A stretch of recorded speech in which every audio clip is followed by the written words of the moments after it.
Hola mis amigos, bienvenidos a una semana más del Poder de la Enseñanza. Muchas gracias por acompañarme como cada semana. Mi nombre es Omar, muchas gracias por seguirnos a través de los videos, a través del canal de YouTube. Gracias por suscribirse, por comentar, por dar sus comentarios, sugerencias. Gracias, de verdad. Muchas gracias por ello. Es un placer para mí estar con ustedes a través de las escrituras y poder fortalecernos. No olvidemos de que el objetivo de estas clases no solamente es brindar información, tips o algunos puntos que no conozcan o algunas ideas o algunos mensajes o algunas parte de la doctrina que uno no conoce, sino también es poderles brindar alternativas para que puedan enseñar lo aprendido, ese conocimiento adquirido a los demás y obviamente nos podamos edificar en venir a Cristo. Ese es el objetivo central, no lo olvidemos por favor. Así que sigamos adelante y empecemos esta semana que ya nos corresponde, entramos a la al último mes del año que viene a ser diciembre. Como saben, estamos estudiando el libro de Mormón, otro testamento de Jesucristo. Este año nos corresponde lo que es la semana del 25 de noviembre al 1 de diciembre. Entramos al último mes del año. Como saben, estamos estudiando el manual Ven, sígueme de la Iglesia de Jesucristo de los Santos de los Últimos Días y estamos en el episodio número 48, la clase número 48 ya. Como saben, nos corresponde también lo que es Éter, capítulo 12 al capítulo 15. El día de hoy terminamos con el libro de Éter. Así que estamos terminando el penúltimo libro de las Escrituras y esperando que ustedes también nos sigan y estén al día, y si no están al día, pues a ponernos al día para poder terminar este año que ya queda poquito y de esa manera haber cumplido la meta, que es poder leer, escudriñar lo que es el libro de Mormón. El título de la clase es, el día de hoy, es Por medio de la fe todas las cosas se cumplen. Todas las cosas se cumplen.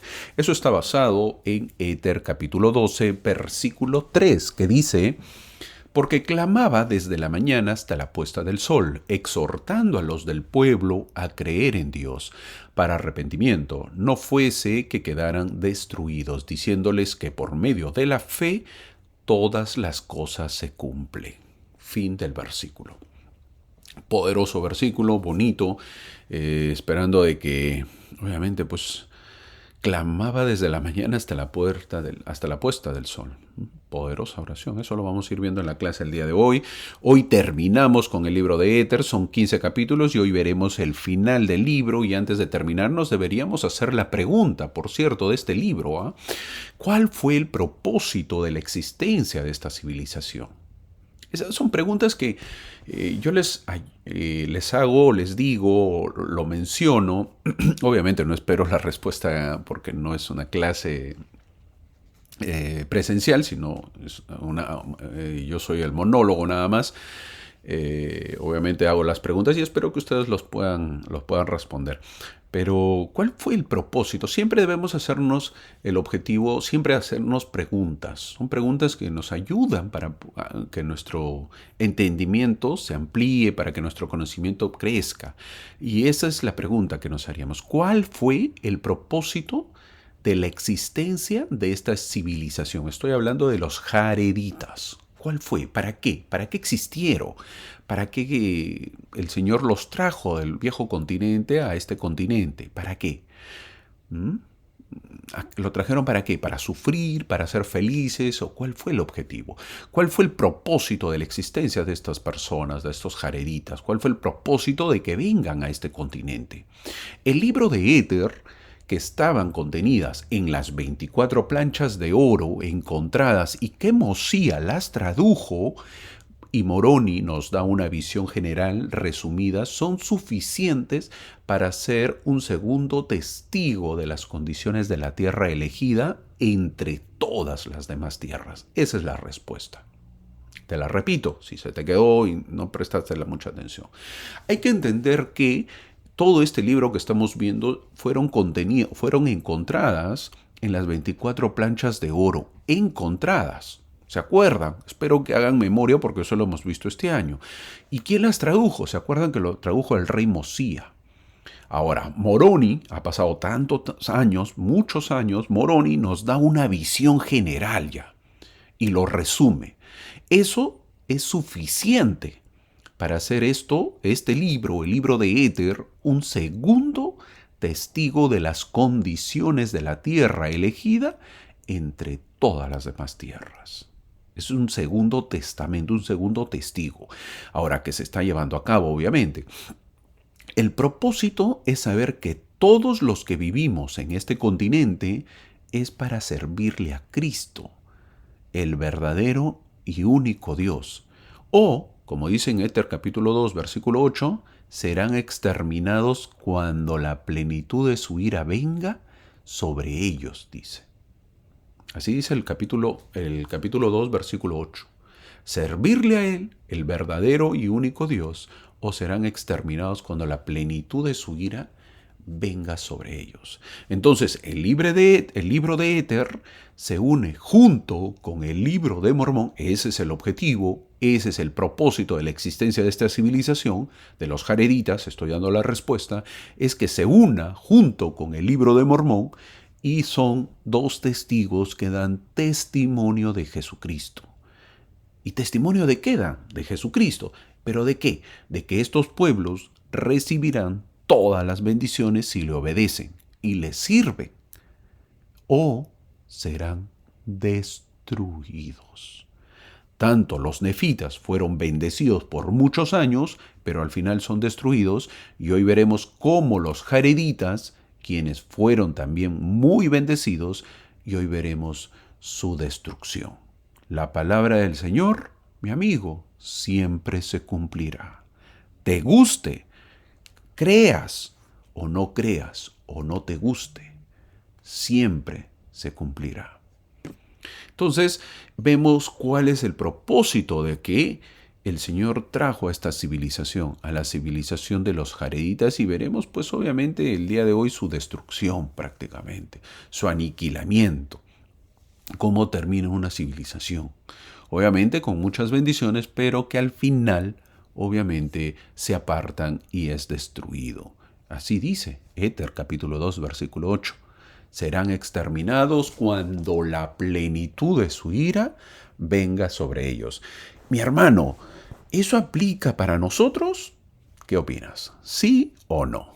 Somos bendecidos por conocer el Evangelio, pero si no le obedecemos, si no le cumplimos, si no le servimos a Él, al único Dios verdadero, ¿qué va a suceder con nosotros? Bueno, te lo dejo la respuesta para que tú mismo te la hagas. Seguimos empezando y veremos que esta semana veremos prácticamente 7 páginas, las últimas finales, el capítulo 12, 13, 14 y 15, que vienen a ser 4 capítulos, las cuales terminará el libro de Éter. Espero que, mi amigo, me sigas al ritmo, y si no, pues ponernos al día, porque ya nos queda poquito, nos queda un último libro que es pequeño, 10 capítulos más, que viene a ser el libro de Moroni, y terminamos el año. Yo creo que te puedes poner al día de tal manera que puedas decir al final del año: he cumplido mi meta, he cumplido la meta de leer el libro de Mormón y escudriñarlo y aprender un poquito más. Recuerda, mi amigo, que este año 2024 será marcado en el transcurso de tu vida. No sé cómo será tu vida espiritual, no espiritual. Recién te uniste a la iglesia, tienes 50 años de miembro. El día de hoy escuché un testimonio de una hermana que decía: tengo 77 años de miembro en la iglesia. ¡Qué barbaridad! 77 años de miembro. ¡Wow! Es astronómica cifra. Y la pregunta es, en todo el tiempo que uno tiene de miembro, ¿cuántas veces leíste el libro de Mormón? Bueno, que marque la historia de que el 2024 pudiste leer el libro de Mormón, lo analizaste, lo disfrutaste, lo aprendiste y te sumergiste un poco más en la lectura de este libro y pudiste aprender. Obviamente, el año 2025, si tú lo lees mirando otros videos, si miras mis videos, si tú lo lees en cuenta personal por ti mismo, aprenderás diferentes cosas. ¿Por qué? Porque la vida, tu vida, nuestras vidas van cambiando y nuestras necesidades van cambiando. Un joven que lo lee o que tiene 18 años y está escuchando estas clases, imagínate de aquí a unos 5 años cuando lo lea. Es más, ni siquiera 5 años, el próximo año que lo lea, su vida va a cambiar. De repente ya está en la universidad, de repente está preparándose para casarse o se está casando, tiene nuevas visiones, nuevas metas, nuevos deseos, nuevos desafíos. Entonces el libro de Mormón será diferente y aprenderá nuevas cosas. Eso depende que uno lo lea cada vez el libro de Mormón. De esa manera uno aprenderá. Espero que lo hayas disfrutado, mi amigo. No me estoy despidiendo, todavía quedan muchas clases, pero te invito para que te pongas al día, te invito para que disfrutes estas escrituras de tal manera que tu espiritualidad pueda crecer. Vamos a empezar la clase. Hay que ver que la clase pasada vimos cómo la sociedad jaredita es conocida por el rechazo a los profetas. Qué terrible, ¿verdad? Un hombre llamado Morian Kumer, como ya se llamaba el hermano de Jared, un hombre con poderosa fe, con fuerte fe, una fe grandísima, grande, poderosa fe. Imagínense que lidera un pueblo y luego pasan los años y esa sociedad jaredita es conocida por rechazar a los profetas. Así el hombre puede subir y así el hombre puede bajar o descender. Es terrible. Al igual que los nefitas, la sociedad jaredita pasó por varias etapas de decadencia. Como hemos visto, hasta ahora en su historia los jareditas pasaron por el ciclo de prosperidad y así sucesivamente, obviamente, el ciclo. Prosperan, caen, se arrepienten, otra vez prosperan, otra vez se vuelven orgullosos, otra vez caen y se repite el ciclo que siempre se ha visto. Pero al igual que los nefitas, con el tiempo las profundidades de la apostasía se hicieron cada vez más graves. Una matanza tan masiva de todos los profetas no tiene paralelo pues en la historia de las Escrituras. El Señor no va a permitir que maten a sus profetas o que sus profetas sean rechazados. Esto marca un gran punto de inflexión en la sociedad jaredita. Eso quiere decir, mira, ya llegaste a un límite. No puedes pasar un límite. Correcto, el Señor dice, hey, está bien, puedes hacer algo con mis profetas, pero hey, hay cierto límite. Y la sociedad jaredita pasó ese límite. También vimos que se le dijo al pueblo que si no se arrepentían, el Señor traería a otro pueblo a este continente. Y lo hizo, y lo hizo. Vimos cómo Lehi, sí, el papá de Nefi, vino con su familia y también vinieron los mulequitas. Sí, así como escuchas, los mulequitas. ¿Cómo se pronuncia? O el nombre de qué deriva? De Mulek. Sí, ¿te acuerdas de que en el tiempo del rey Sedequías estaban a punto de ser destruidos los israelitas, en Israel obviamente, y el Señor saca a Mulek y obviamente saca con un grupo de israelitas que vinieron también al continente americano y llamados los mulequitas.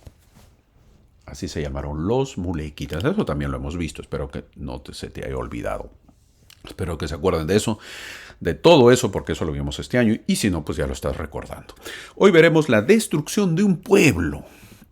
¿De qué pueblo? Llamado el pueblo de la destrucción de los jareditas. Terrible. Sí, muy terrible. Obviamente la destrucción de los pueblos no es algo agradable, ¿verdad? Las guerras no es agradable a nadie, gane o pierda, no, eso no es agradable. Ahora veremos a Éter, el autor del libro. Siempre se habla del libro de Éter, hemos hablado, o estamos leyendo, o estamos estudiando el libro, pero sin embargo no sabemos quién es Éter. Ahora lo veremos, el autor del libro. Éter profetiza al pueblo en los primeros versículos. Comenzamos a ver la historia más compleja que ocurrió durante la vida de Éter. Él, Éter, fue testigo tanto en el sentido de que lo vio como de lo que escribió. O sea, Éter palpó lo que estaba pasando. Él lo vio y lo escribió. Aprendemos en el versículo 1 que el linaje de Éter, es decir, de dónde procedía, todavía no tiene poder porque Coriantur es el rey. ¿Se acuerdan que nos quedamos que Coriantur era el rey? Bueno, pues ahora vemos de que Éter no tiene todavía linaje porque Coriantur es el rey. Vemos luego, aunque este es el relato de Éter, hay que saber que este es el relato de Éter, ahora estamos en la parte de su relato de la que él fue testigo ocular. Aún vemos el texto en tercera persona, entonces vemos que lo que estamos leyendo no es lo que escribió Éter, sino que fue traducido. Hermano, ¿y por qué dice eso? ¿Por qué dice Éter era profeta en el versículo 2? Dice que Éter salió. Eso es porque alguien ha leído la historia de Éter y lo ha traducido. ¿Y quién fue? A ver, ¿quién? Nada menos que Mosía, el rey Mosía. O de repente fue Moroni, que lo está editando el libro. Una vez más, ¿por qué dice eso?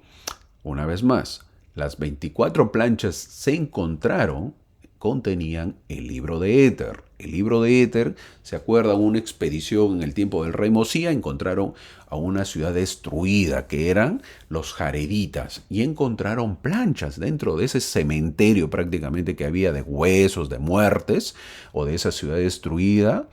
Encontraron unas planchas que son 24 planchas de oro escritas. ¿Quién las escribió? Éter. Obviamente las escribió. Esas planchas estaban en otro idioma, nadie las pudo traducir y las trajeron a el rey Mosía, quien las tradujo. Pero esa traducción no se dio al pueblo. El Señor dijo, no le des al pueblo, el pueblo no tiene por qué saberlas. Esa traducción, sin embargo, se pusieron en las planchas. Obviamente que Mormón, que está haciendo la traducción, también las vio, pero él ya fallece y le entrega a su hijo Moroni todo el compendio.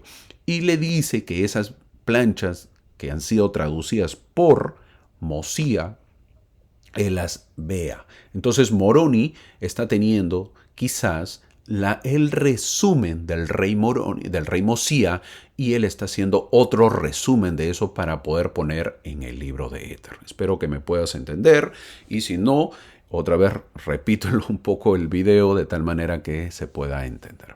Entonces, ¿quién era el profeta? Éter era el profeta, lo están contando Moroni o Mosía, que lo ha traducido, y Moroni quizás está haciendo un resumen.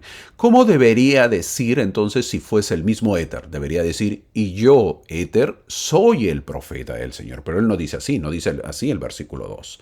Y salí en los días de Corinto. Así deberías decir si es que el mismo Éter lo está escribiendo, ¿verdad? Pero no dice así, sino dice, Éter era un profeta. ¿Se dan cuenta? Eso quiere decir que alguien lo está narrando, no es el mismo Éter, ¿ok? Espero que les pueda ayudar eso para poder entender quién es el que escribe y de esa manera tener una mejor visión de las escrituras. Éter, ahora, Éter, hay que saber que era el profeta del Señor y salió en los días de Coriantur. Ahora, Éter fue un profeta enviado para dar al pueblo una última oportunidad de arrepentirse y volverse a Dios. Eso hay que saberlo. Mientras que las descripciones anteriores de los profetas entre el pueblo generalmente hablaban solo de su rechazo, el registro de Éter declara más explícitamente que en su época hubo algunos que sí creyeron. No todos, no todos se apartaron de Dios. Ahora, estos versículos, en los versículos 2 y 3, tenemos que hacer toda la clase prácticamente, porque los versículos 2 y 3 son profundos, y eso es para toda la clase, porque nos dice cómo era Éter. No se le podía restringir debido al Espíritu del Señor que había en él, dice en el versículo 2. ¿Y eso debido a qué? Debido a que clamaba desde la mañana hasta la puesta del sol, dice el versículo 3. Entonces, ¿cómo era Éter? Un hombre muy espiritual, un hombre con muchos deseos de poder predicar, un hombre que amaba predicar. Esto no es muy común, esto no se ve muy a menudo. Muchas veces nos sorprendemos de la fe de los demás, ¿verdad? Muchas veces, pero no sabemos que eso es por el trabajo que tienen o que ellos realizan.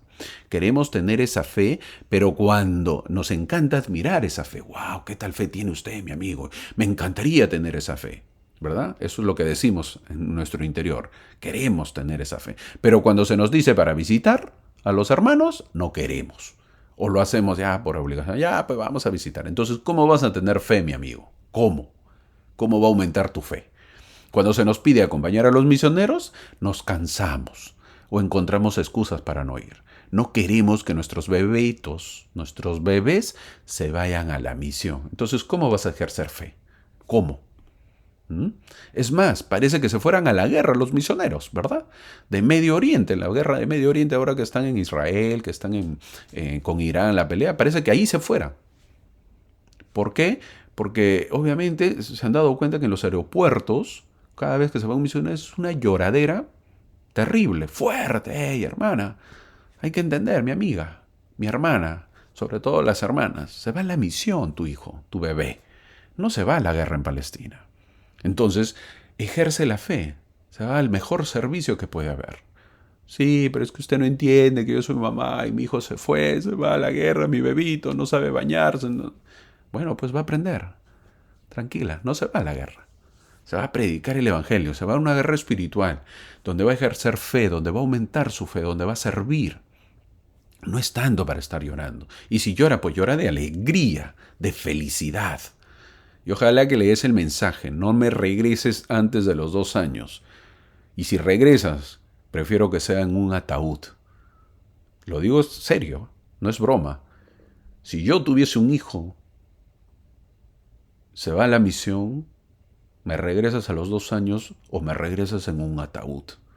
No me regreses antes, mi querido hijo. Eso le diría yo. Antes no te quiero ver. 2 años o en ataúd y yo seré feliz. Esa es la misión que uno debe dar como padre. Nada que a los 6 meses, 8 meses me está regresando. No, que me siento mal. No. Aquí no existe eso. Aquí tenemos que ejercer la fe. Entonces, Éter era un hombre de mucho trabajo. El versículo 3 lo dice, que su prédica era todo el día. El versículo 4 dice que los que creen en Dios pueden tener la firme esperanza de un mundo mejor. Una vez más, un santo de los últimos días no puede ser negativo, no puede ser pesimista, tiene que ser optimista siempre. Tenemos que tener esperanza en un mundo mejor, a pesar que vemos que nuestro mundo se cae, a pesar que es corrupto nuestro mundo, siempre tenemos que ser optimistas. Ahora, cuando tenemos fe, tenemos esperanza y eso proporciona un ancla. Eso es lo que tenemos que saber. Cuando hay fe, hay esperanza y eso me proporciona un ancla. ¿A qué? A las almas de los hombres y los hace seguros y los hace firmes también. A veces uno admira a aquellos que tienen fe. Es porque su fe es un ancla. A veces a familias que tienen 40 años asistiendo a la iglesia. No son perfectos, pero van cada semana, asisten fielmente, porque tienen un ancla en el Evangelio, porque son seguros y firmes. Esperamos que todos tengamos esa meta. Ahora, todo esto lo predicaba Éter al pueblo, pero el pueblo no creía, pues no creían en lo que decía Éter. ¿Y por qué? En el versículo 5 lo dice, porque no las veían. Ellos estaban en otra sintonía, ellos estaban en sus problemas, en su mundo. Es decir, lo que decía Éter era cosa de otro mundo. No era real, no era para ellos. Es lo mismo ahora. Sucede lo mismo. Hablamos del Evangelio y el mundo está pensando en otra cosa. Nos ve como anticuados, nos ve como fanáticos. Y no lo somos. Pero el mundo está sumergido en sus problemas, en sus dificultades, en su estrés, en sus cuentas por pagar. En inglés le dicen aquí en Estados Unidos en sus biles, el bill, las facturas. Está sumergido en sus facturas, en sus deudas. Obviamente que el Evangelio no le es aparente, no le es agradable, no le es exquisito. Mejor no lo veo. No, dime dónde puedo producir más dinero. ¿Para qué? Para comprar mi casa. El sueño americano, ¿para qué? Para comprar mi carro, un buen carro que quiero tener. ¿Para qué? Para que sientan que los demás, que yo he progresado. El mundo es así. El Evangelio te dice, hey, tranquilo, Cristo existe. No, hermano, no me hables de eso. Yo estoy ocupado, tengo que trabajar, tengo que progresar, mis hijos tienen que crecer, tienen que tener pues sus teléfonos, sus iPhones, sus iPads, todo. Han salido el nuevo iPhone, mis hijos necesitan tener eso. Entonces obviamente las cuentas siguen creciendo y el Evangelio cada vez menos se hace caso o se obedece o se presta atención o se presta interés. Queda de lado, igual como el pueblo jaredita en ese entonces. Ahora, a partir de ello, vemos que Moroni describe a Éter enseñando fielmente, pero solo unos pocos le creyeron. Moroni entendía personalmente que la destrucción de un pueblo no significaba que todas las personas de esa nación destruida habían abandonado la fe. Eso también hay que saberlo. La mayoría, pero no todos. Moroni vio en Éter el ejemplo de la fe en la adversidad. Moroni está colocando una definición de fe en el contexto de la adversidad. Una fe que puede permanecer fuerte incluso cuando no se ven los resultados o la justificación de esa fe. Al pensar en la misión personal de Éter, Moroni ve el problema de un profeta fiel que está predicando a una nación que lo rechaza. ¿Y por qué lo pone Moroni? Porque sabe que nosotros, que somos sus lectores, vamos a pasar por estos mismos problemas y lo estamos pasando. Llaman a un nuevo líder, por ejemplo, y el líder plantea ciertas formas de poder hacer crecer su membresía. Pero ya los veteranos en la iglesia, los más antiguos, dicen, ay, eso no da resultado. Ay, otra vez lo mismo. Obvio que no se dice, pero se piensa en la iglesia. Entonces el único que tiene es el líder, pues. Y los demás ya no tienen fe que dé resultado. El único que tiene fe es el líder. Los demás ya no creen. Lo mismo pasa en el país. Llega un nuevo gobernante y quiere cambiar el país, pero el pueblo también dice lo mismo. ¿Ya para qué? Esto no lo cambia nadie. Esto será siempre así. Es decir, el nuevo gobernante que entra con fe para cambiar el país es el único que tiene fe porque el pueblo no lo tiene. Moroni nos dice que Éter estaba en una prueba de su fe, pero no recibís ningún testimonio sino hasta después de la prueba de vuestra fe, dice el versículo 6. Por cierto, a veces sucede lo contrario, no lo olvidemos. ¿Cómo así, mi amigo? Bueno, a veces se recibe el testimonio primero antes que la fe, pero no debe ser así. Es más bien que debemos estar preparados y ser fieles para que podamos ser dignos del testimonio. Si seguimos el orden del Evangelio, primero debemos ejercer fe y luego vendrá el testimonio. Eso es lo que el Señor desea. ¿Y qué sucede si primero tengo un testimonio sin ejercer fe? Lo ideal, mi amigo, es que busques la fe para que tu testimonio sea fortalecido. Pero muchas veces no sucede eso y con el tiempo el testimonio se pierde. Un hombre maneja un auto, por ejemplo. Voy a poner un ejemplo. Y de pronto siente que debe parar. Y de pronto ocurre un accidente, donde hay varios accidentados. Este hombre tiene un testimonio por salvarse. Pero si no tuvo fe, porque ni siquiera conoce el Evangelio, o si lo conoce no le presta atención, quizás sea el esposo de una hermana de la iglesia. Este hombre llega a casa y le cuenta a su familia lo que ha pasado, y la esposa agradece a Dios por la bendición de salvar a su esposo. El esposo siente que debe cambiar su vida y pide a los misioneros que le compartan las charlas, y a las 2 semanas se bautiza. Luego empieza a asistir, pero el tiempo pasa, y a los 6 meses el hermano ya deja de asistir a la iglesia. El deseo se acabó. La experiencia que tuvo se va olvidando, poco a poco. ¿Qué pasó en estos casos? Este buen hombre debió fortalecer su testimonio. ¿Cómo? Leyendo las Escrituras, orando, ayunando, sumergiéndose en el Evangelio, siendo más partícipe, pagando diezmos, etc. De esa manera, ese testimonio que él tuvo en el auto crecerá. Y no será el único testimonio, sino que empezará a tener más testimonios y eso lo fortalecerá y se volverá un hombre de fe y testimonio. Los estudiosos dicen que es muchísimo mejor y más fácil primero tener fe y ganar un testimonio que primero tener un testimonio y luego tener fe. Así que ejerzamos la fe primero. Ese es el consejo. Pero si has tenido un testimonio, mi amigo, fortalécelo para que tu fe crezca y tu testimonio se vea fortalecido. Ahora, Moroni en los siguientes versículos menciona varios casos donde primero tuvo que haber fe. Cristo se manifestó porque hubo fe, dice el versículo 7. Por la fe Cristo se ha manifestado al mundo, dice el versículo 8. Los de la antigüedad fueron llamados por la fe, dice el versículo 10. La ley de Moisés, ¿por qué se dio? Por la fe, dice el versículo 11. y también se cumplió.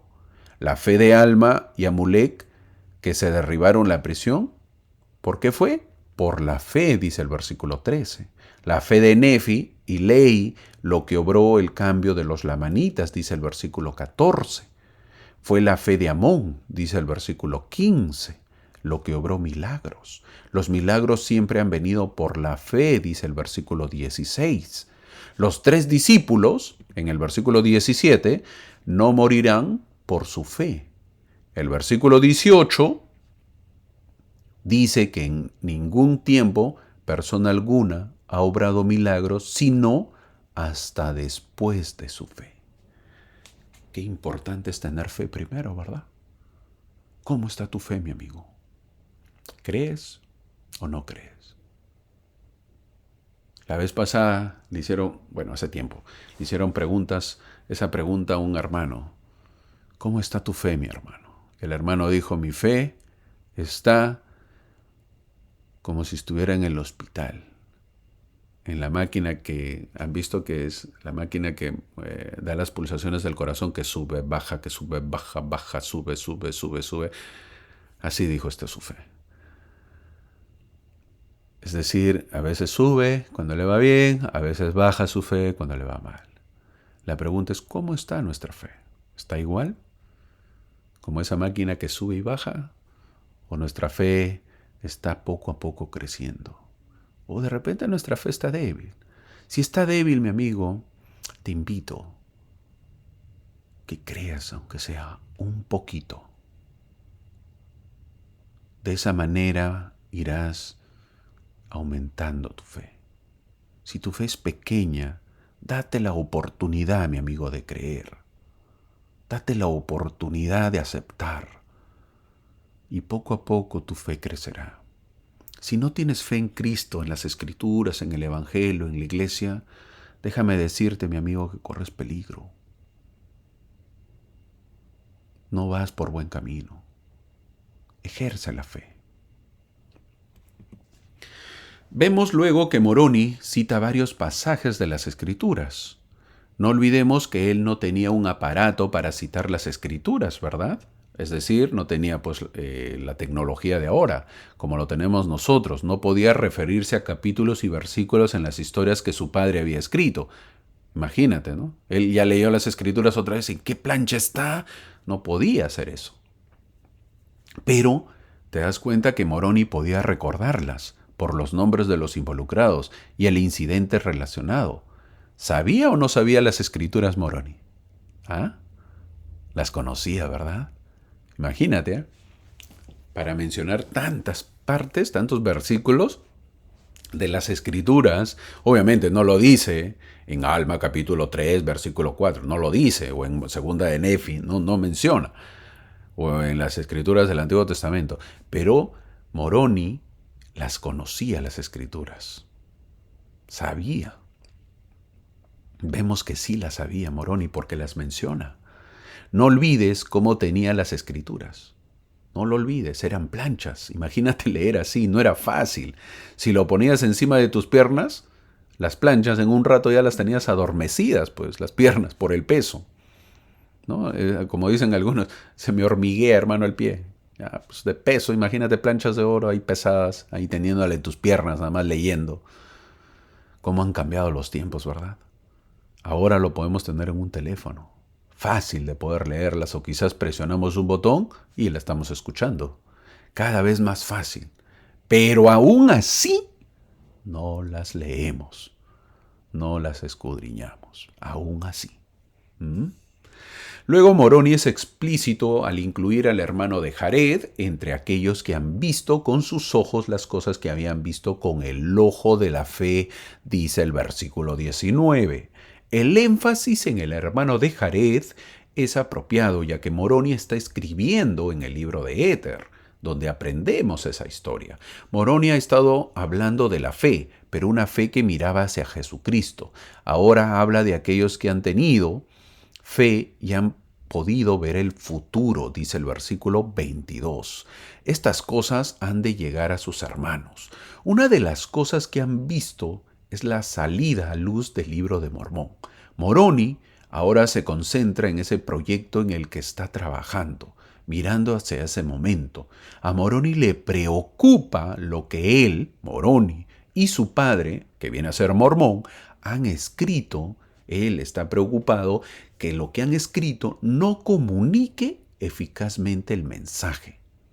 El mensaje es que los gentiles, nosotros, debemos llevar estas planchas o estas palabras a aquellos que serían llamados lamanitas. Moroni dirige su lamento a Dios y se preocupa de que los gentiles se burlarán de estas cosas, lo dice.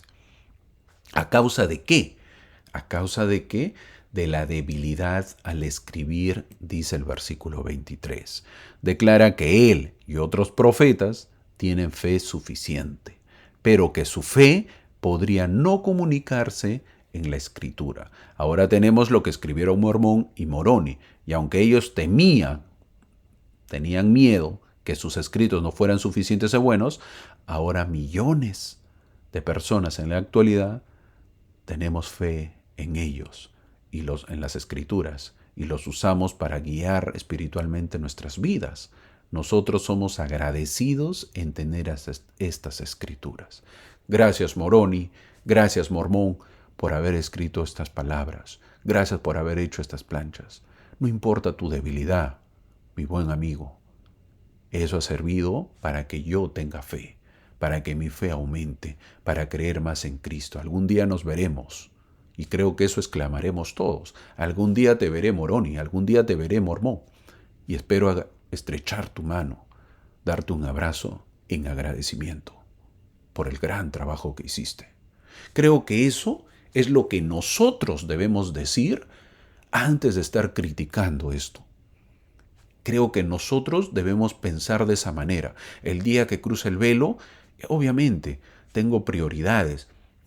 Iré a visitar a mi familia, a mis abuelos, a mis padres, a mis hermanos, a mi esposo, a mi esposa, a mis hijos, etcétera, a quienes hayan fallecido. Pero después de ello, quizás, o ver o visitar primero, dar gracias a quién. Gracias a ellos también. Gracias a Moroni, gracias a Mormón, quienes escribieron esto, a los grandes profetas, visitarlos, agradecerlos, ser agradecidos porque eso nos ha ayudado a nosotros, mi amigo, que tenemos las escrituras. Gracias, Moroni, gracias, Mormón. ¿Por qué no? ¿Por qué no ser agradecidos? ¿Por qué no retribuir, aunque sea con un agradecimiento, al gran trabajo que hizo? Espero yo, y creo que muchos, hacer ese pequeño gesto de agradecimiento, de gratitud. El versículo 24, Moroni habla que el que era bueno para escribir era el hermano de Jared. Pero nosotros por ahora no lo sabemos porque esas planchas están selladas y no se pudieron traducir. Eso hay que saberlo. El Señor responde lo que Moroni teme será parte del proceso. Los insensatos se burlan, le dice el Señor en el versículo 26. Es decir, que sucederá y ha sucedido, que siempre se burla. Sin embargo, cuando llegue el ajuste de cuentas final, se lamentarán, dice el Señor. Estas cosas son verdaderas y la verdad se dará a conocer en el último día. La siguiente lección es una que fácilmente se expande mucho más allá del contexto de la escritura del libro de Mormón o incluso de su recepción.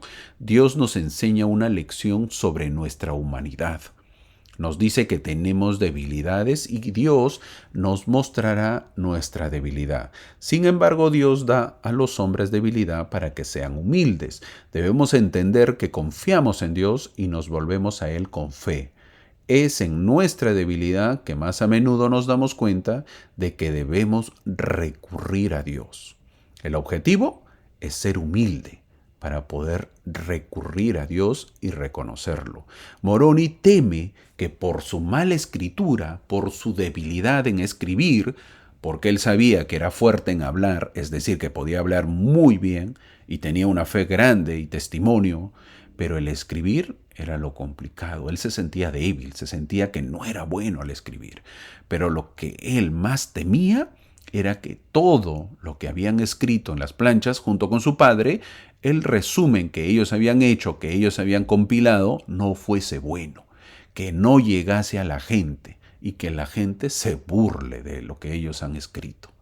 El Señor le dice que si algunos desearan burlarse, habría otros que serían humildes, y esa humildad los llevaría a Dios en fe, esperanza y caridad.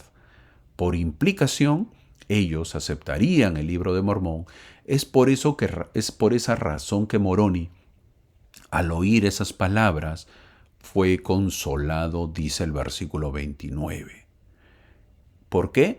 Porque comprendió que su debilidad no resultaría en que el libro no hiciera lo que se había propuesto que hiciera. Saber que Cristo es el Hijo de Dios y que estas planchas son otro testamento de Jesucristo. Mi amigo, muchos tienen el poder de hablar, pero no tienen el poder de escribir. Como otros tienen el poder de escribir y no tienen el poder de hablar.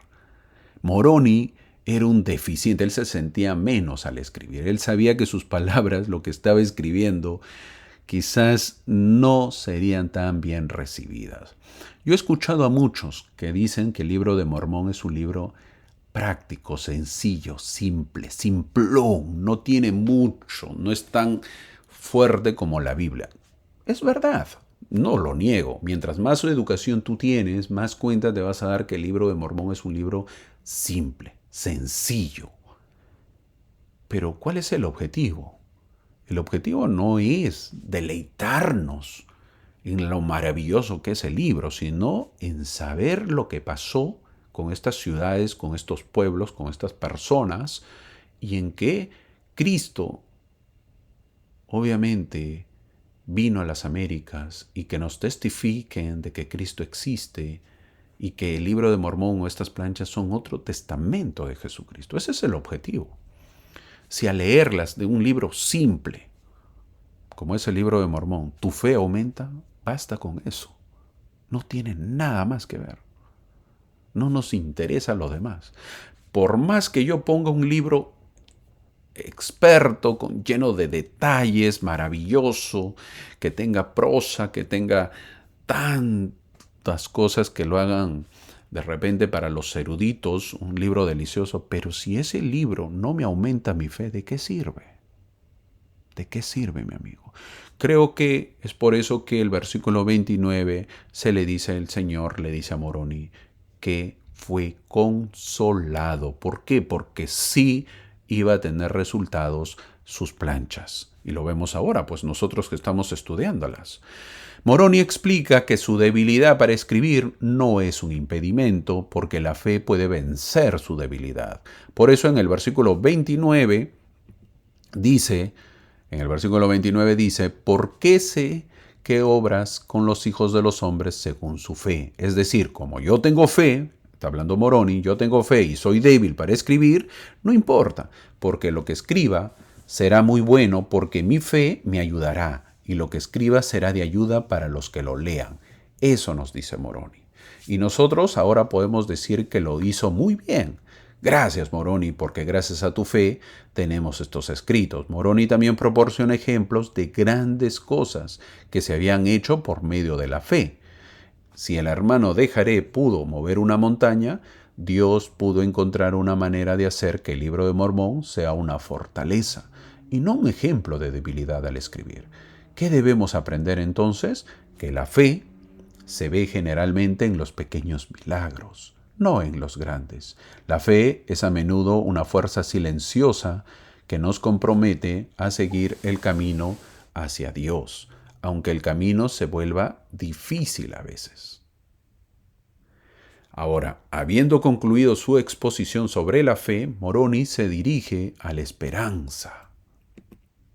Define la esperanza en el versículo 32, con una mirada hacia adelante, a una meta. ¿Y cuál es esa meta? En el versículo 32, la meta final es una casa preparada para el hombre entre las mansiones de Dios. Es nuestra herencia esperada. Entonces, debemos tener fe y eso nos llevará a tener esperanza. Pero el versículo 34 dice que tenemos que tener caridad. Tener caridad no es hablar bonito nada más, sino ser desprendido. Una madre tiene caridad con su hijo. ¿Cómo? Cuando tiene hambre, pero prefiere darle a su hijo para que se alimente antes que ella. Es decir, es desprendida. ¿Nosotros somos caritativos? ¿Somos desprendidos o estamos apegados a las cosas materiales y preferimos nosotros antes que los demás, antes que el prójimo? Como aquel hombre que se une a la iglesia y le dice que enseña una clase y pregunta cuánto le van a pagar. Es decir, que busca algo a cambio. Yo ayudo a cambio de algo, si no, no ayudo o estoy ocupado. ¿Mm? ¿Existirá la caridad? Moroni nos dice en el versículo 35 que si los gentiles, al leer el libro de Mormón, lo critican o lo menosprecian por lo simple, por su escritura, es decir, no tienen caridad con lo que dice, estos gentiles perderán su talento. Tengamos muchísima educación o no lo tengamos, tenemos que aceptar estas escrituras. Él ruega, Moroni, ruega que los futuros receptores del libro de Mormón tengan fe, esperanza y caridad y acepten el libro de Mormón. Quienes no tienen caridad, un claro ejemplo, los que lo han aceptado y ahora lo critican, los que leyeron el libro de Mormón y ahora son sus críticos, ¿qué pasó con la caridad de aquellas personas? Esa es la pregunta que nos debemos hacer. Ahora vemos que Moroni también había estado derramando su corazón ante el Señor, preocupado por su papel en un acontecimiento importante y preocupado por no haber sido suficientemente en sus esfuerzos, no había dado suficientes esfuerzos. Dios le respondió, si no tienen caridad, no te importa, has sido fiel, le dice en el versículo 37. Lo que Dios requiere de nosotros es que seamos fieles. Es suficiente con que seamos fieles. Es decir, Moroni estaba preocupado si es que en el futuro no sería recibido las planchas por los lectores como nosotros. ¿Te imaginas lo que habrá dicho? Es que no soy bueno escribiendo. Y si al final lo reciben y nadie lo acepta por mi culpa. Esa era la preocupación de Moroni. Pero el Señor le dice que no tiene que ver contigo. Tú has sido fiel. Con ese estímulo, Moroni está listo para volver a su tarea de terminar escribiendo y se despide de los gentiles y también nos dice que tuvo la visita de Jesús y que busquemos a Jesús, dice el versículo 41. Ese es el mensaje de Moroni y ese fue el mensaje de su padre. Ese fue también el mensaje de Nefita. El próximo año, mi amigo, veremos Doctrina y Convenios y conoceremos un poco de la historia de este libro, es decir, cómo salió a luz a través de José Smith. Y presta atención con esto, mi amigo. Has leído lo de Moroni y de sus sentimientos y de cómo se sentía que no era bueno para escribir y quién sería y que él quería saber si sería aprobado o no sus planchas, ¿verdad? Bueno, después de la primera visión que tuvo José Smith, se le apareció nada menos que Moroni a José Smith.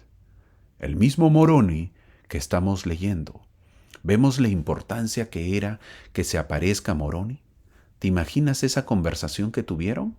Hablándole Moroni a un jovencito de 14 años que no sabía nada. ¡Hey, José! No tengas temor, amigo, porque yo también lo tuve. Mira estas planchas que yo escribí y que ahora las tienes que traducirlas bien para que puedan leerlas los gentiles. Vamos, José, yo te ayudo y te voy a dar ánimo porque entiendo cómo te sientes. Es espectacular, mi amigo, cómo todo tiene relación, cómo todo concatena para saber que estas escrituras son verdaderas. No dudes, mi amigo, ejerce tu fe.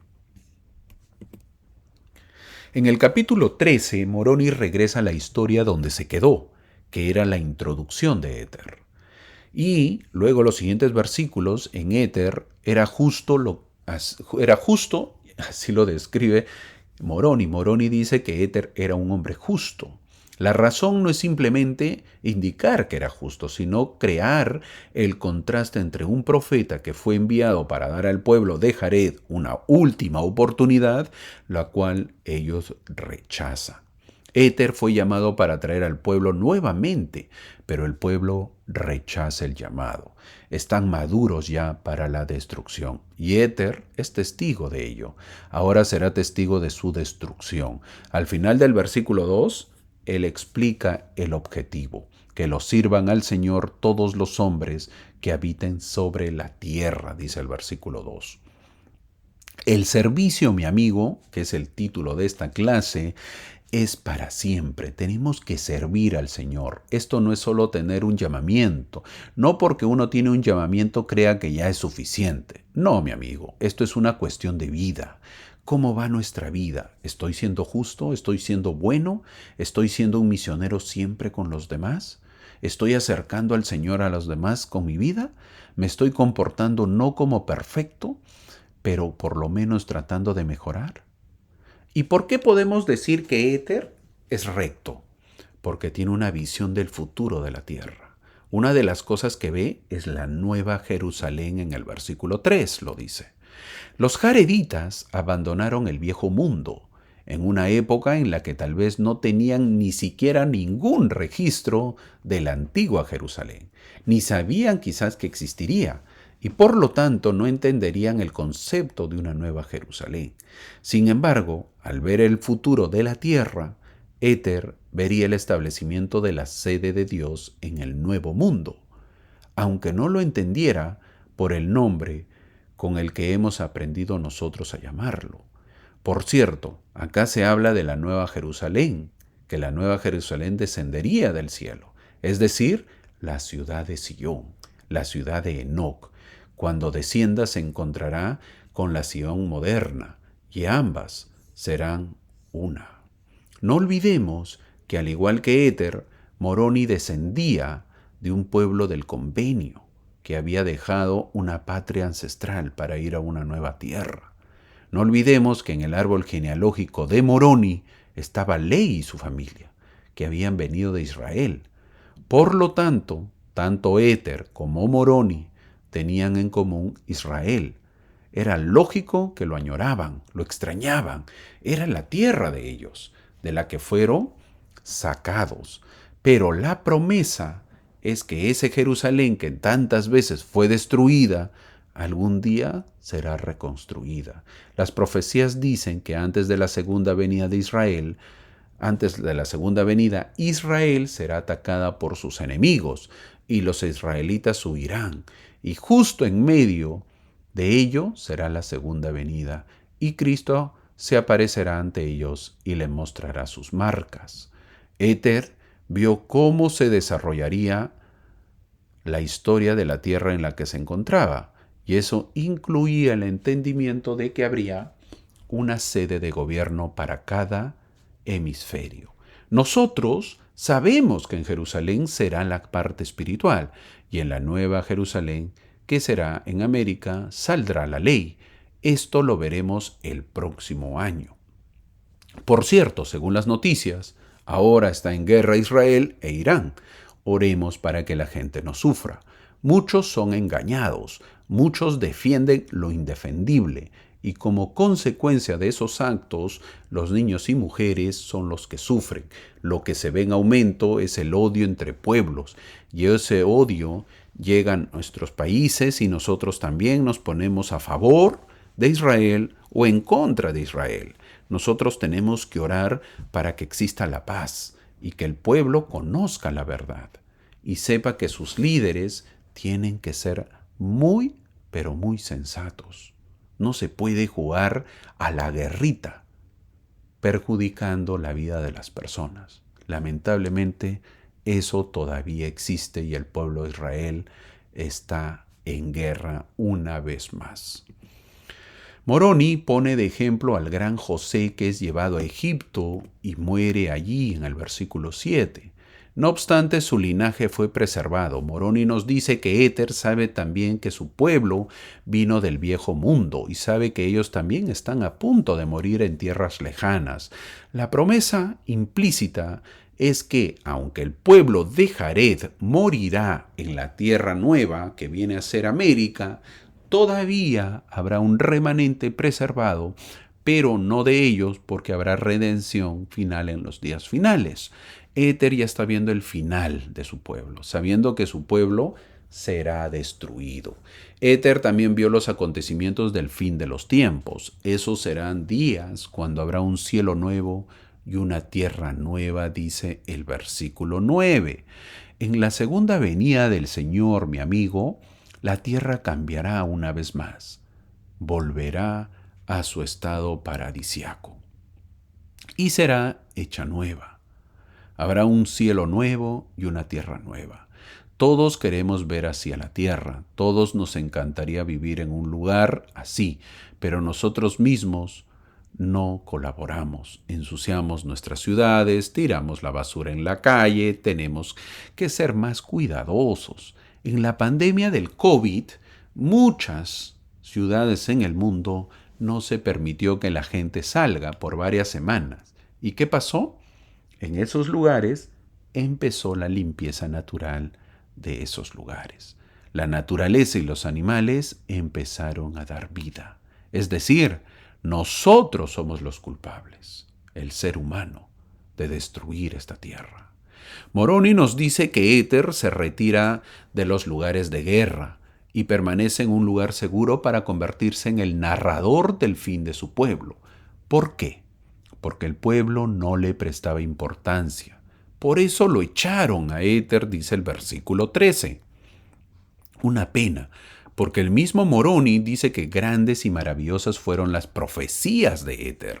Eso lo dice en el versículo 13.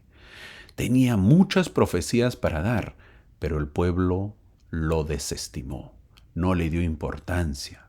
Pregunta, ¿podemos amar a Dios y rechazar a sus escogidos? No se puede. Si amamos a Dios, se ama también a los ungidos. Moroni se asegura de notar que en este tiempo de la destrucción final, los secretos planes de iniquidad, en el versículo 15, se mencionan claramente como una causa. Aunque hay otros eventos importantes en la historia jaredita, Moroni se asegura que sepamos que son las combinaciones secretas la causa de destrucción. Esto originó en la destrucción del pueblo. La guerra es el tema al final del libro de Éter.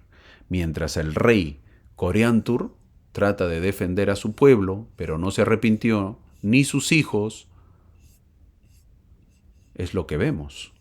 Dios hace que Éter le dé al pueblo una última oportunidad en el versículo 20. Éter va a Coriantur, que es el líder, y le expone el futuro, incluyendo que el pueblo sería destruido y que Coriantur sobreviviría y viviría para ver a otro pueblo que recibiría las promesas de la tierra. Coriantur, a pesar de ello, no se arrepiente. Algo que menciona el versículo 21 es que Coriantur no moriría. Éter le dijo que solo él, de todos los súbditos, sobreviviría y sería enterrado por otro pueblo que habitaría la tierra. Coriantur se vuelve contra Éter e intenta matarlo en el versículo 22. ¡Qué terrible! Te están diciendo que te arrepientes y en lugar de eso te enojas y quieres matar al que da la profecía. Aunque no se dice, es seguro que la protección del Señor ayudó a Éter a escapar y a regresar a su cueva donde vivía. Luego vemos cómo le hacen la guerra a Coriantur y lo derrotan, pero luego sus hijos le devuelven el reino a su padre. Las peleas siguen y Coriantur pierde y luego vuelve a ganar. Al final no sale a pelear porque está herido. No debemos olvidar que Coriantur vivió durante 9 meses con los mulequitas antes de morir y ser enterrado. Coriantur fue descubierto por el pueblo de Zarahemla y habitó con ellos durante 9 lunas. ¿Dónde dice eso, hermano? En el libro de Omni, que está aquí, los versículos 20 al 22. Lo voy a leer. Dice lo siguiente. Acaeció que en los días de Mosía se le trajo una piedra grande con grabados. Estoy leyendo en el libro de Omni. El libro de Omni tiene un capítulo, ya lo hemos visto. Siempre lo he estado mencionando en esta clase, pero de repente se te ha olvidado, lo estamos recordando. Y acaeció que en los días de Mosías se le trajo una piedra grande con grabados. Y él, Mosías, interpretó los grabados por el don y el poder de Dios. Versículo 21, y relataban la historia de un tal Coriantur, y la matanza de su pueblo, y el pueblo de Saraemla descubrió a Coriantur, y vivió con ellos por el término de 9 lunas, quiere decir 9 meses. También relataban algunas palabras acerca de los padres de Coriantur, y sus primeros padres vinieron de la torre, en la ocasión en que el Señor confundió el lenguaje del pueblo, y el rigor del Señor cayó sobre ellos de acuerdo con sus juicios que son justos, y sus huesos se hallan esparcidos en la tierra del norte. Fin del versículo. Algo que debemos saber es que los jareditas que estaban leyendo, obviamente que los jareditas que estaban viniendo o que ya habían venido a América, que ya vivían en América, y estaban en ese tiempo los jareditas, también estaban los nefitas, también estaban los mulequitas. 3 grupos de personas. Lo menciono de nuevo si es que me he trabado un poco y no lo entendemos. Estaban viviendo ¿quién en América? Los jareditas, que estamos leyendo. Estaban viviendo ¿quién? Los nefitas. ¿Y estaban quién más? Los mulequitas. Estaban todos viviendo al mismo tiempo, pero no se conocían entre ellos. No se contactaban entre ellos. Hay que saber que los que vinieron a América son 3 grupos. Los jareditas, que ahora estamos viendo cómo ya se están llegando a su fin. Estaban los nefitas, que estaban en los tiempos de Mosías. Y los mulequitas. 3 grupos viviendo en América, pero que no se conocían entre ellos. En el capítulo 14 vemos que Moroni en los primeros versículos se asegura de mencionar lo parecido que les pasaba a los jareditas con lo que le pasó a su pueblo, al pueblo nefita, porque los nefitas al final también pasaron por lo mismo, no encontrar sus herramientas, todo se les perdía, la maldición de la tierra. También debemos ver que las guerras jareditas siempre con asuntos familiares, venganzas de hermanos o de hijos. Coriantur era el rey, luego fue tomado cautivo, volvió a ser rey y finalmente fue derrotado por un ejército en el exilio. Ser un rey jaredita en esos tiempos era una posición precaria, o sea, mala, pobre. Lo era aún más cuando estaban involucradas las combinaciones secretas. Los jareditas tenían unas costumbres atroces. Asesinar a un rey mientras estaba sentado en su trono. O sea, ellos no creían en nadie. Eran terribles. Las guerras jareditas finales no tienen vencedores fáciles ni derrotas definidas. Así vemos desde el versículo 11 como se menciona, las guerras suceden de un lado a otro por la tierra y cada bando prevalece en diferentes momentos. Estos versículos describen las batallas entre Coriantur y Liv y concluyen con un cambio en los combatientes cuando Liv es asesinado. A pesar de la pérdida de Liv, el hermano de Liv toma el mando y hace que Coriantur huya del lugar. Así se vive esos tiempos. Ahora veremos a Shiz, sí, así se pronuncia su nombre, así se escribe Shiz, quien es el último líder que se opone a Coriantur. Aparentemente es un guerrero terrible, tomaba con éxito numerosas ciudades. Moroni nos dice que era atroz porque menciona que mató a mujeres y niños y quemó ciudades. Los últimos días se describen como un pueblo dividido de los jareditas, en 2 lealtades separadas y en conflicto. El comentario de que la guerra fue rápida y veloz en el versículo 22 es la razón por la que no quedó nadie para enterrar a los muertos, dice el mismo versículo 22. En lugar de detener la guerra para realizar los ritos por los muertos, la destrucción continuó y los muertos se dejaron en la tierra. Así de trágica era la guerra, los muertos dejados abandonados miles y miles, que el olor de esa muerte era insoportable, dice el versículo 23. Después de huir, el ejército de Coriantur finalmente fue empujado a un lugar donde debía hacer frente y luchó con una venganza que causó suficiente destrucción entre los ejércitos de Shiz. Y mientras se retiraban, aparentemente mataban a cualquiera de las personas que encontraban que no se unieran a su ejército. Y vemos que Coriantur no caía a espada, porque se le había profetizado que él vería la destrucción de su pueblo, dice el versículo 24.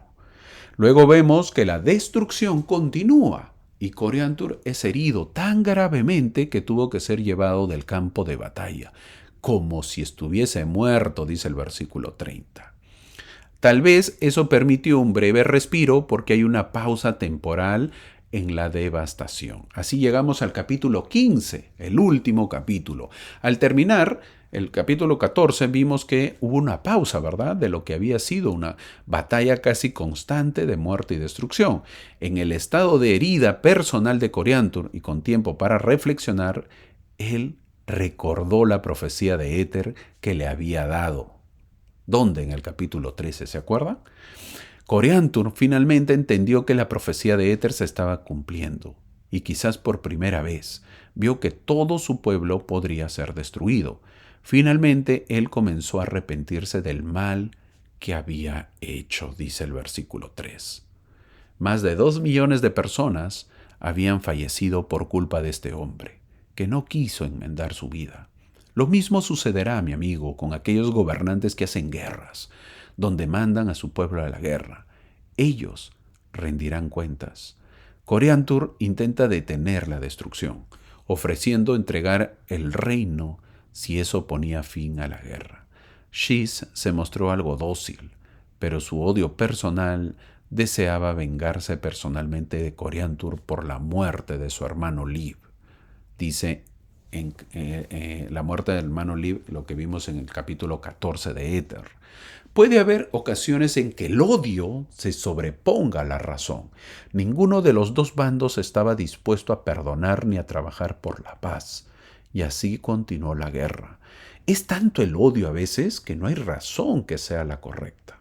En el año 45, en 1945, poniendo un ejemplo, Estados Unidos lanzó 2 bombas nucleares. Sí, como escuchas, sobre Japón. En la Segunda Guerra Mundial, donde Japón fue destruido. Después de ese día no hay odio de Japón contra Estados Unidos, sino al contrario. Ahora trabajan juntos y se consideran aliados. ¿Qué pasó entonces con el odio? El emperador japonés Hirohito firmó la rendición, tal como vemos en la imagen. Y él dijo lo siguiente. Presta atención que esto es parte de la historia, no es las escrituras, pero tiene algo que ver. Él dijo lo siguiente y lo voy a leer. Si continuamos esta situación, la guerra al final no solo supondrá la aniquilación de la nación japonesa, sino también la destrucción total de la propia civilización humana. Y si esto fuese así, ¿cómo podría proteger a mis súbditos, mis hijos, y cómo podría solicitar el perdón ante los sagrados espíritus de mis antepasados imperiales? Esta es la razón por la que he hecho al gobierno del imperio aceptar la declaración conjunta de las potencias. Fin del comentario. Podemos ver que si nosotros al nacer se nos enseña odio, mi amigo, creceremos con odio. Si nos enseña a amar, creceremos con amor. Conozco a muchos palestinos que viven acá en Estados Unidos y son nacidos acá y les preguntas de los israelíes y lo único que oyes es odio.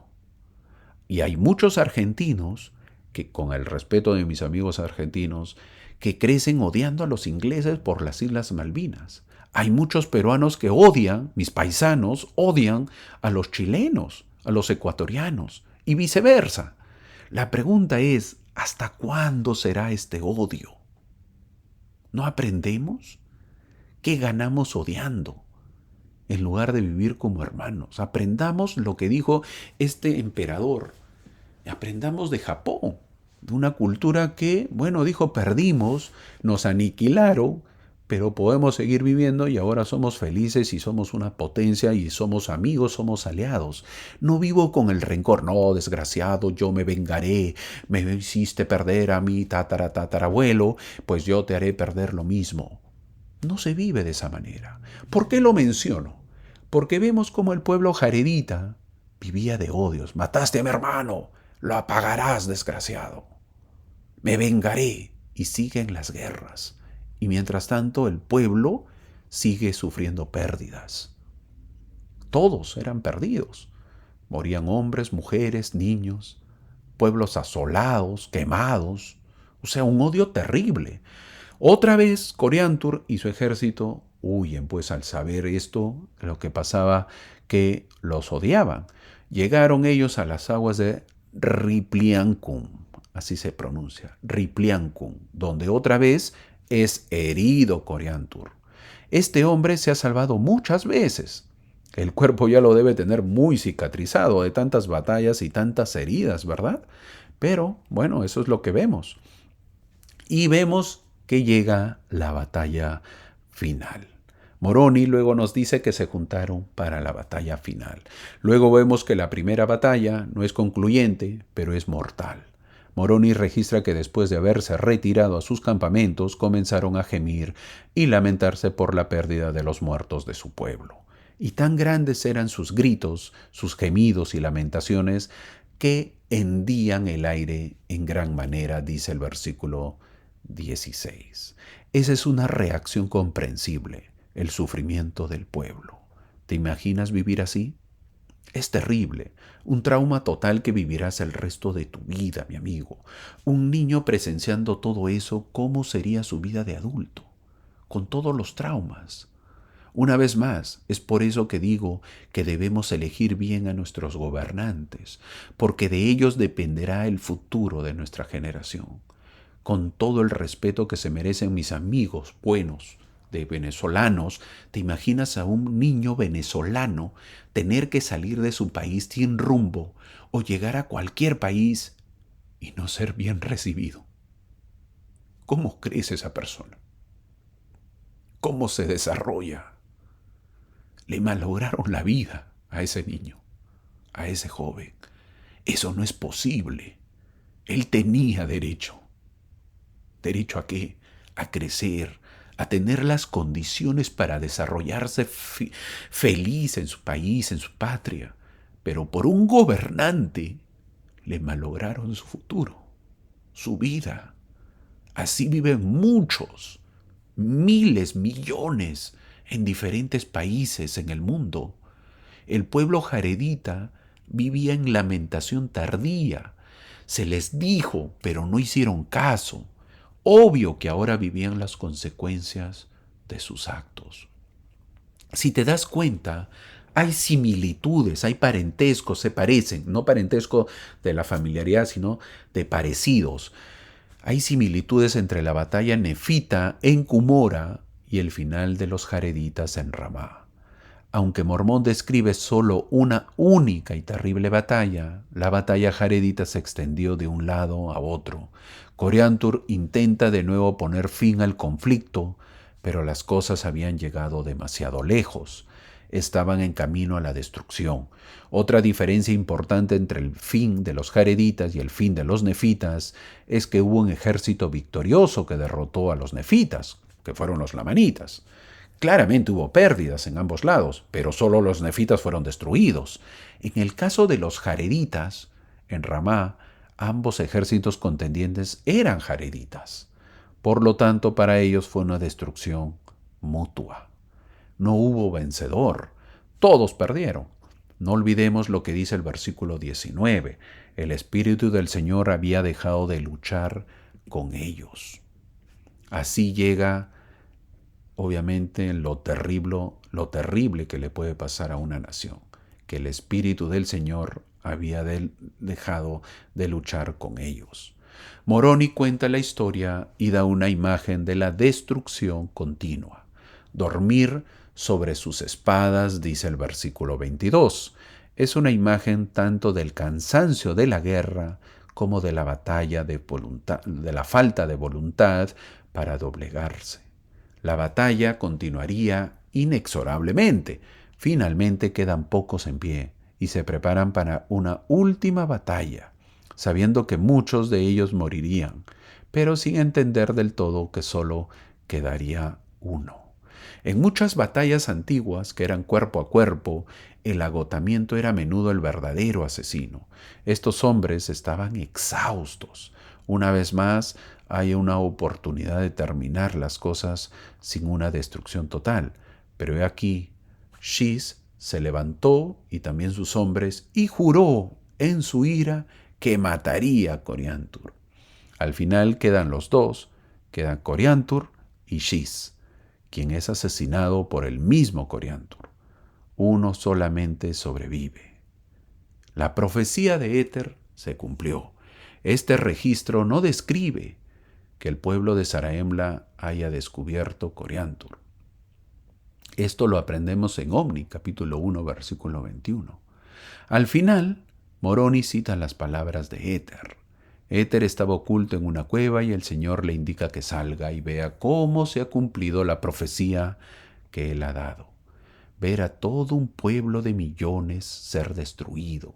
Al parecer también había terminado de escribir la historia jarerita, por lo que tuvo que esconder las planchas para que luego sean encontradas por el pueblo de Zarahemla. Éter termina diciendo: si el Señor quiere que yo sea trasladado o que muera anciano, no importa, con tal que yo me salve en el reino de Dios, dice el versículo 34. Qué tal pedido que hace Éter, ¿verdad? El gran amor de Éter por el pueblo reflejaba su abnegación y su falta de preocupación por su propia vida. Es la meta de todos. No importa dónde vivamos, no importa el lugar donde vivamos, no importa lo económico que tengamos, digamos lo que dijo Éter, con tal que yo me salve en el reino de Dios. Afortunadamente, los exploradores de Limi no tuvieron tantos problemas para encontrar el registro de estas planchas de Éter que habían guardado. Así termina, mi amigo, el penúltimo libro de Mormón, el libro de Éter. Mientras tanto, nos podemos preguntar, ¿qué le sucedió a Coriantur? Porque él todavía seguía vivo. Después de recuperar lentamente su salud y sus fuerzas, comenzó su búsqueda de algún otro ser humano. Comió la búsqueda de algún otro ser humano que pudiera haber escapado de la catastrófica guerra civil. Y aprendemos en Omni que recorrió toda la extensión de la tierra hacia el norte. Sí, Coriantur, herido, recorre toda esa extensión. No lo olvidemos, él vagó. En ese punto hizo su propia historia en una enorme piedra plana y luego, sí, Coriantur hizo su historia en una enorme piedra plana y luego vagó de vagancia hacia la región ocupada por los mulequitas que vivían en Zarahemla. ¿Y quiénes eran los mulequitas? Ellos habían sido llevados a América o traídos a América, poco después de que los nefitas se hubieran establecido en América. ¿Recuerdas? Coriantur vivió otros 9 meses, 9 lunas, dice el libro de Omni, pero no aprendió el hebreo de los mulequitas, ni ellos aprendieron a comunicarse con él. No obstante, los mulequitas descubrieron la gran piedra plana en la que Coriantur había escrito su biografía. Más tarde, esta biografía fue traducida por Mosía con la ayuda de Urim y Tumim. De este resumen aprendemos que es evidente que algún día conoceremos los emocionantes detalles de los últimos días tanto de Éter como de Coriantur. Así llegamos al final de este libro, mi amigo. ¿Y qué aprendemos? Este libro de Éter que hemos visto son las 24 planchas de oro, encontradas, las cuales fueron traducidas por Mosía, pero no las puso para que no se enteren, y Moroni las abrevia para poner en las planchas del libro de Mormón como el libro de Éter. En el capítulo 12, en el versículo 30 de Éter, dice: el hermano de Jared dijo al monte Serín, quítate, y fue quitado. Así dijo, quítate, y fue quitado. De esto aprendemos que el hermano de Jared y Enoc son los únicos profetas de las Escrituras que realmente movieron montañas por el poder de Dios. Haríamos bien en preguntarnos, ¿cuánta fe se necesita para mover una montaña? El Señor dijo: si tuvieses fe como un grano de mostaza, diréis a este monte, pásate de aquí allá, y se pasará, y nada os será imposible. dice Mateo capítulo 17, versículo 20. Pero un grano de mostaza es bastante pequeño, tal como vemos la imagen. Así que, ¿qué dice eso acerca del tamaño de nuestra fe? Si la poderosa fe del hermano de Jared era tan solo del tamaño de un grano de mostaza, entonces la nuestra debe ser microscópica. La pregunta es, ¿está creciendo? ¿Qué tienen Éter y Moroni en común? ¿Qué es lo que vemos? Fueron los últimos profetas de sus civilizaciones y curiosamente en sus últimas instrucciones y advertencias ambos se centraron en la fe, la esperanza y la caridad en Jesucristo, la única manera que podían tener una actitud positiva en sus vidas. La fe conduce a la esperanza y la esperanza es un ancla que hace que las personas sean seguras y firmes, haciendo siempre el bien y dando la gloria a Dios. Aprendemos que la palabra del Señor siempre se cumplirá. Él ha extendido muchas bendiciones para su pueblo. Sigamos firmes a su lado. Sirvámosle. Él siempre nos bendecirá, siempre nos ayudará, siempre nos extenderá su mano de nosotros. Depende, mi amigo. Que nuestra fe sea como un grano de mostaza y siempre seamos perseverantes. Que el odio sea sacado de nuestras vidas y siempre demostremos amor. Que podamos ejercer la fe, aunque sea como un grano de mostaza. Que tengas una hermosa semana, mi amigo, que hayas podido disfrutar la clase. Te espero la próxima semana porque nos queda todavía otro libro más, como es el libro de Moroni, la cual veremos. Es un libro pequeño, lo veremos en unas 2 o 3 clases más. Espero que me acompañes, nos vemos la próxima semana. Muchas gracias por tu compañía.